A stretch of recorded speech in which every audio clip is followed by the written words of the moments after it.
Hello, मैं Arvind Mathur, associate professor in physics, government MS college Bikaner. आज हम इलेक्ट्रोस्टैटिक्स, इलेक्ट्रिसिटी एंड मैग्नेटिज्म का यूनिट 1 में इलेक्ट्रिक फील्ड एंड पोटेंशियल का पार्ट 2 पढ़ रहे हैं। इलेक्ट्रिक पोटेंशियल मैंने आपको पहले बता रखा है कि इलेक्ट्रिक पोटेंशियल एक स्केलर क्वांटिटी है, इलेक्ट्रिक फील्ड एक, और electric potential is the work done, कार्य होता है जो एक इनफाइनाइट पॉइंट से एक चार्ज को एक पॉइंट तक लाने में किया जाता है। अब इलेक्ट्रिक पोटेंशियल को मैं ये बताना चाहता हूँ कि ये विद्युत क्षेत्र का रेखा समाकलन होता है। मैं सपोज एक इलेक्ट्रिक फील्ड कंसिडर करता हूँ, एक रीजन जिसमें इलेक्ट्रिक फील्ड है। तो इलेक्ट्रिक फील्ड की जो एनर्जी है या इंटेंसिटी है, मैं ई से डिनोट करता हूँ। सपोज मैं एक positive charge test charge Q0 को पॉइंट P से कुछ दूरी पॉइंट Q तक डिस्प्लेस करना चाहता हूँ, और क्योंकि मैं ये कार्य इलेक्ट्रिक फील्ड के अगेंस्ट कर रहा हूँ, तो F का मान -Q0 E हो जाएगा। अब इसमें वर्क डन, अगर मैं वर्क डन अगर इसको थोड़ा सा डिस्टेंस लूँ, डी आर का मूव करता हूँ, तो वर्क डन के हो जाएगा एफ डॉट डी आर। और क्योंकि ये एफ का मान इसके अंदर पुट करो तो -Q0 E dot D R. तो टोटल वर्क डन अगर मैं करूँ from point P two point Q, तो वर्क डन हो जाएगा इसका integral -Q0 integration P to Q E dot D R.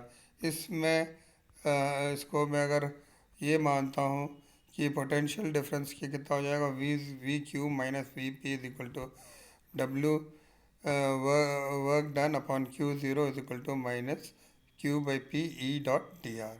अब ये हम जानते हैं कि potential at infinite potential zero होता है, तो potential at point Q will be VQ is equal to -∞to Q E dot D R. तो हम ये कह सकते हैं कि इलेक्ट्रिक पोटेंशियल, किसी भी बिंदु पर इलेक्ट्रिक पोटेंशियल या विभव का मान नेगेटिव रेखा समीकरण विद्युत क्षेत्र का रेखा संलग्न के नेगेटिव क्षेत्र के बराबर होता है। अब इसी तरह मैं इलेक्ट्रिक फील्ड को ये प्रूव कर सकता हूँ कि वो पोटेंशियल का नेगेटिव ग्रेडियंट होता है। सपोज मैं दो पॉइंट P और Q लेऊँ, पी में जो थोड़े डेल्टा आर दूरी पर हैं, तो पील की जो कोऑर्डिनेट्स हो जाएंगे XYZ, और इसी तरह मैं क्यू के coordinate x plus del X, Y plus del Y plus Z plus del X कर सकता हूँ। और क्योंकि ये दो अलग अलग पॉइंट्स हैं, तो मैं ये जानता हूँ कि विद्युत विभव का डिफरेंस भी V और V प्लस डी वी हो जाएगा। और क्योंकि V is a function X Y Z का कोऑर्डिनेट्स का फंक्शन होता है, तो V is a function of X Y Z. तो मैं इस V को, क्योंकि ये थोड़ी सी दूरी पर है, तो डेल्टा V को मैं del V by del X plus del V by del Y plus del V by del Z कर सकता हूँ। या इसको अगर मैं ग्रेडियंट के रूप में लिखूं, तो आई जे के को डालूँ तो इस टाइप से लिख सकता हूँ। तो gradient del Y D R is equal. अगर ये इलेक्ट्रिक फील्ड इंटेंसिटी अगर उसी रीजन पर निकालूं, तो मैं इलेक्ट्रिक फील्ड की intensity del V is equal to minus del इन दोनों को कंपेयर करूं, तो -E dot D V is equal to del V dot del R. तो E plus del V is equal to zero. और ये मैं इसको अगर कैलकुलेट करूं, तो E is equal to minus gradient of V, यानी electric field is the negative gradient of potential. किसी बिंदु पर नेगेटिव फील्ड का ग्रेडियंट होता है। इसी तरह इस इक्वेशन को अगर मैं कंपोनेंट के रूप में लिखूं, तो कंपोनेंट्स के रूप में लिख सकता हूं। और कंपेयरिंग कोएफिशिएंट, तो मैं ये भी लिख सकता हूं कि E is equal to minus D V by D R. अब किसी बिंदु पर मैं इलेक्ट्रिक पोटेंशियल कैलकुलेट करना चाहता हूं, तो इसको कैलकुलेट करने के लिए मैं दो तरह से लिखता हूं। पहले तो एक बिंदु चार्ज की के लिए लेता हूं, और फिर एक सीरीज ऑफ चार्जेस। तो सपोज, और फिर एक कंटिन्यूस डिस्ट्रीब्यूशन। पहले सपोज मैं एक पॉइंट चार्ज लिया जो पॉइंट ओ से पॉइंट ओ से पर है, और पी पॉइंट में जहाँ पे मैं इलेक्ट्रिक पोटेंशियल कैलकुलेट करना चाहता हूँ।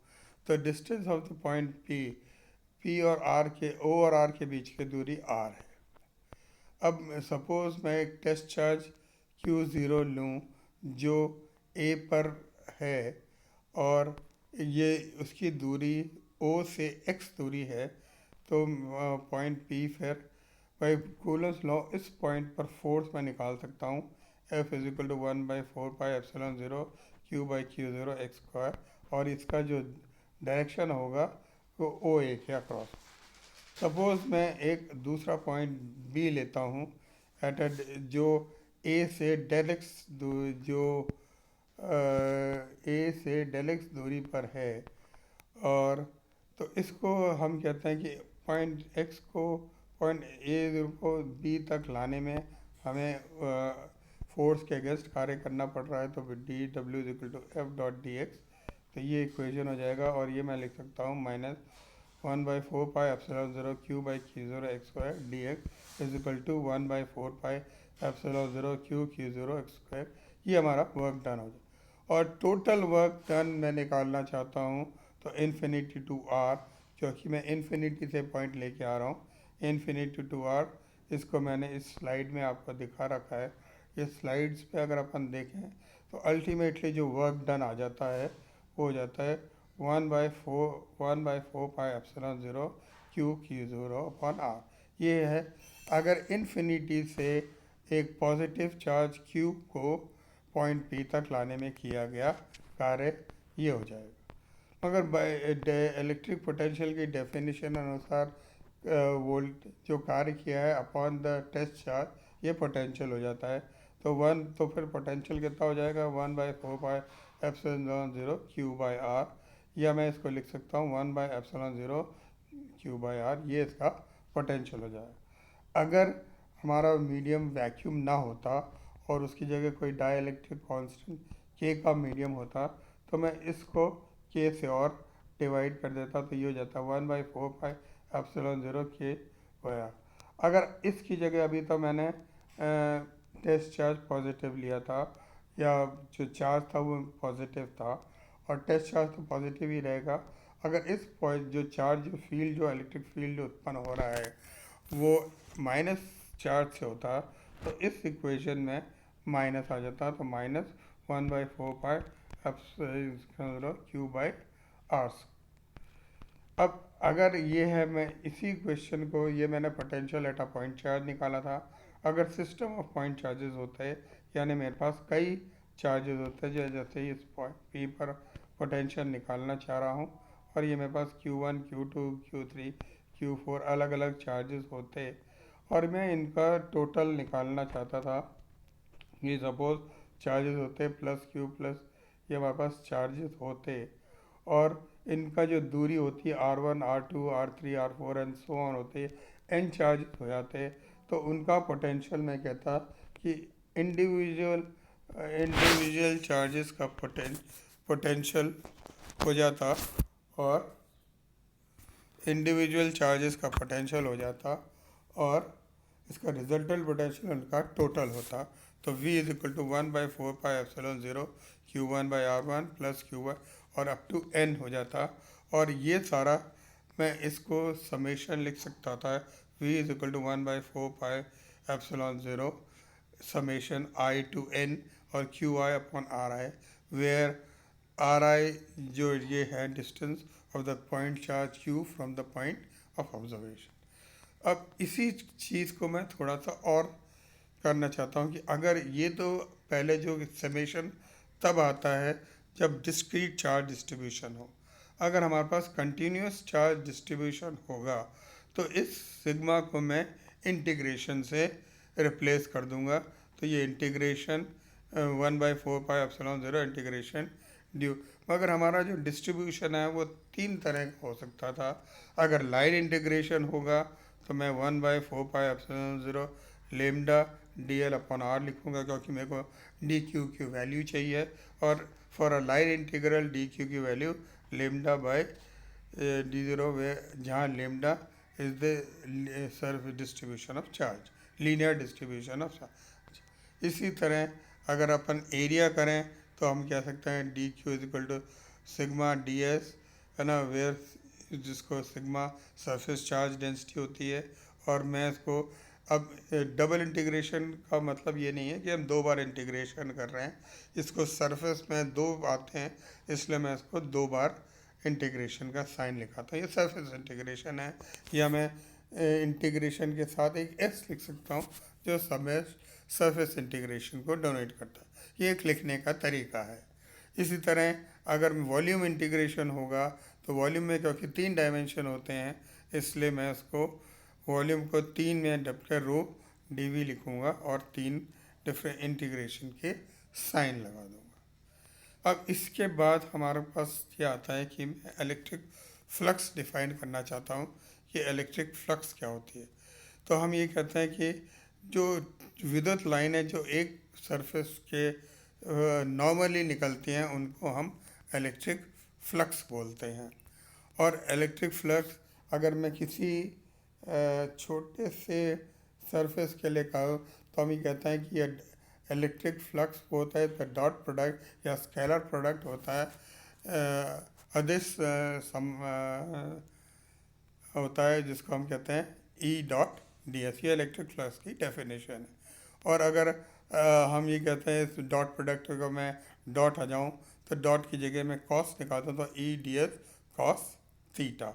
इसी तरह अगर समेशन में डिस्क्रीट चार्जेस है तो मैं उसको सिग्मा, ऐसी कई छोटे छोटे टुकड़ों के कारण है तो डिस्क्रीट डिस्ट्रीब्यूशन है तो सिग्मा ई डॉट डी एस कर सकता हूँ। और अगर कंटिन्यूस डिस्ट्रीब्यूशन है और सरफेस डिस्ट्रीब्यूशन है सिग्मा के साथ एस लगा दिया, ई डॉट डी एस हो जाएगा। और ये अपने पास इस क्योंकि सरफेस से निकलने वाला है इसलिए इसमें वॉल्यूम वाला नहीं आया। इसी इसी इलेक्ट्रिक फ्लक्स को लेते हुए गॉस ने एक थ्योरम दी थी और उसने कहा था कि नेट आउटवर्ड नॉर्मल फ्लक्स किसी भी बंद सतह से निकलने वाला इलेक्ट्रिक फ्लक्स या लेन में 1/एप्सिलॉन टाइम्स था उसके अंदर बंद चार्ज के 1/एप्सिलॉन 0 टाइम्स द चार्ज होता है, उसका मान होता है। तो यानी मैं कह सकता हूँ कि ई डॉट डी एस जो फ्लक्स की परिभाषा है वो 1/एप्सिलॉन 0 उसके अंदर बंद कुछ सिग्मा चार्ज के बराबर होता है। और ये इसके सिग्मा के साथ मैंने ये जो स्क्वायर सेट बना रखा है इसका मतलब होता है कि वो पथ बंद होना चाहिए, खुला पथ पर नहीं होना चाहिए। और सिग्मा क्यू वो जो चार्जेस उसके बंद हैं उसका बीजगणितीय योग्य होता है। अब इसका मैं प्रूफ निकालता हूँ। सपोज़ एक मेरे पास एक प्लस क्यू चार्ज है जो मैंने ओ पे रख रखा है और इसका एक बंद पथ के अंदर है, इसके अंदर ई इलेक्ट्रिक फील्ड इंटेंसिटी है।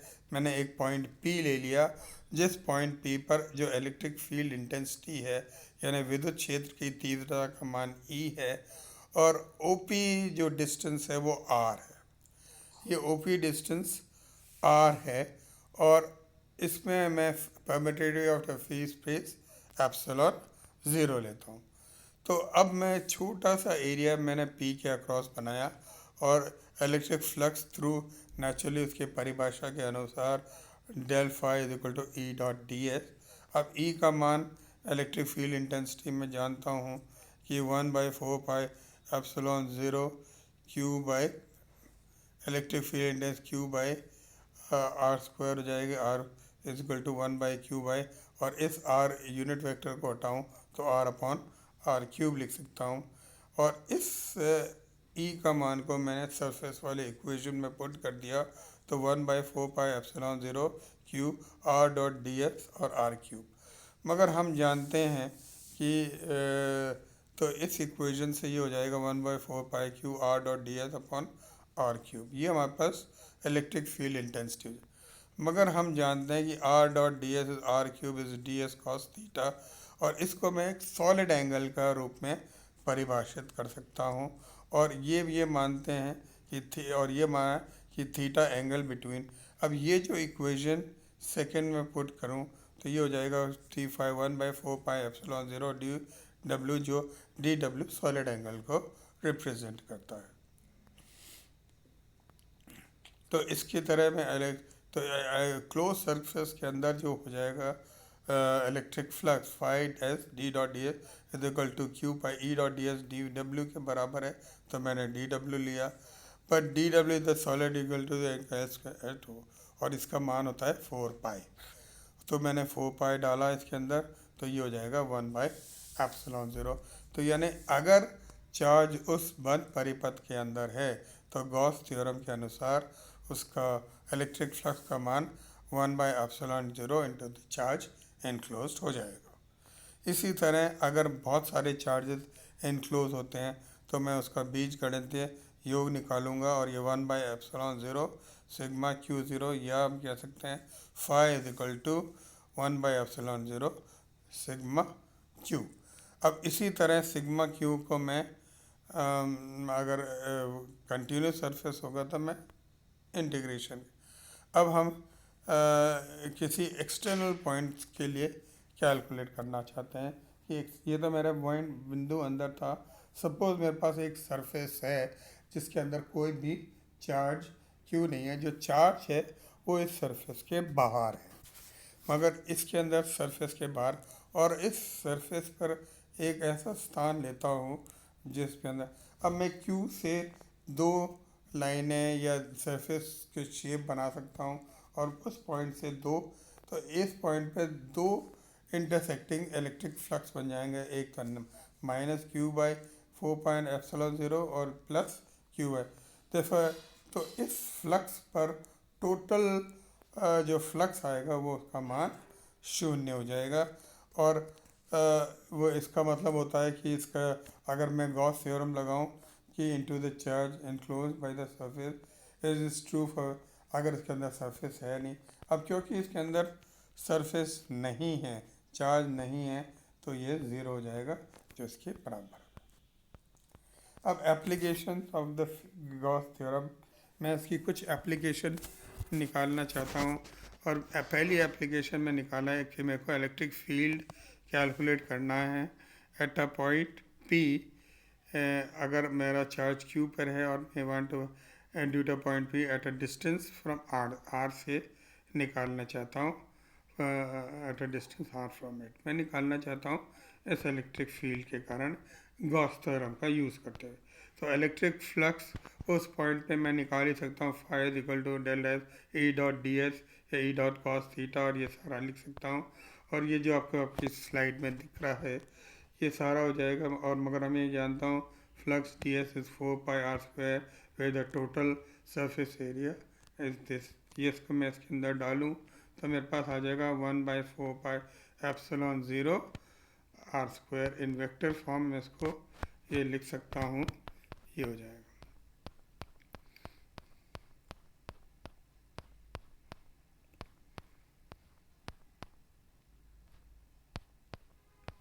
और this is using Gauss theorem, ये अब इसका मान, इसका मतलब इलेक्ट्रिक गॉस थ्योरम का यूज़ करते हुए ये उसका अब अगर चार्ज स्फीयरिकल शेल के कारण है तो इसमें हमारे दो केसेस हो सकते हैं, कि एक तो पहले तो ये है कि वो पॉइंट बाहर हो, उस जो सरफेस में लिया उसके बाहर हो, और एक पॉइंट हो सकता है तो पहले बाहर वाला, तो मैंने एक आर का एक शेल लिया और जिसमें के अंदर चार्ज क्यू है और वो अपने सेंटर पर है ना। इसके इलेक्ट्रिक फील्ड मैं कैलकुलेट करना चाहता हूँ, तो एट अ डिस्टेंस आर, ये सारी आर और ओ पी और ये सारे, तो मैंने ओ पी के द्वारा फिर एक शेल बना लिया आर रेडियस का, तो ये बना लिया। तो इसका मतलब मैं कैलकुलेट कर सकता हूँ इलेक्ट्रिक फ्लक्स का मान यूज़ करते हुए ई डॉट डी एस, तो ई dot D S cos theta, ये सारा मैंने पुट किया और टोटल सरफेस के बारे यूजिंग गॉस थ्योरम मैं कर सकता हूँ, तो ये हो जाएगा E0 is equal to 1/4πε0 Q/r²। इसका मतलब है कि अगर चार्ज बाहर है और जहाँ पॉइंट हम मेजर बाहर से कर रहे हैं तो इसको ऐसा लगता है कि एक शेल के कारण हमने चार्ज निकाला है, मगर उसको ऐसा लगता है कि सारा का सारा चार्ज वो ऐसे ही बिहेव करता है कि जैसे सारा चार्ज उसके सेंटर पे कंसंट्रेटेड है।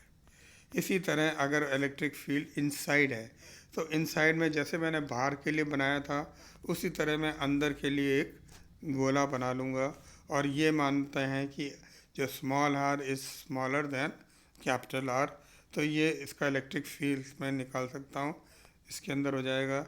मगर total charge enclosed by the series, इसके अंदर अब उस रेडियस क्योंकि सरफेस के अंदर है मगर उस गोले के अंदर कोई भी चार्ज नहीं था क्योंकि उसके सारे सरफेस पे था, तो delta q is equal to zero.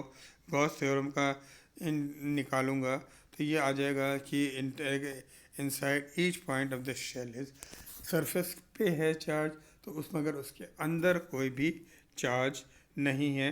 ये हमारे गॉस थ्योरम के अनुसार, क्योंकि सरफेस पे डिस्ट्रीब्यूटेड है इसके लिए, इसलिए कंडक्टर है तो उसके अंदर कोई भी चार्ज नहीं होगा। तो हम ये कहेंगे electric field intensity inside the surface is zero. Thank you very much.